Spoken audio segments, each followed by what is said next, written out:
Today we will be looking at solving exponential equations using logarithms base 10.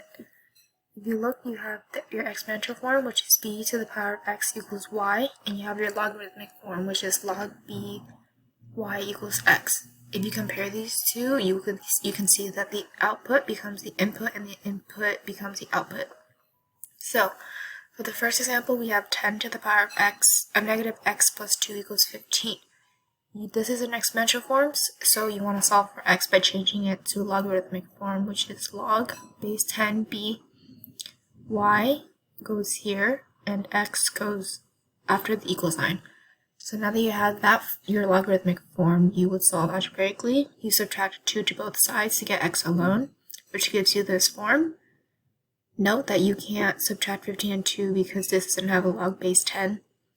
So after you do that, you would divide by negative 1 to get rid of this negative on the x to both sides, and your answer is x equals negative log base 10 of 15 minus 2. Another example would be 10 to the power of 4x plus 5 equals 30. Same thing, you change it to logarithmic form. Log b y equals x. So after you change it, you would solve again algebraically. You subtract 5 to both sides, which gives you log base 10, 30 minus 5.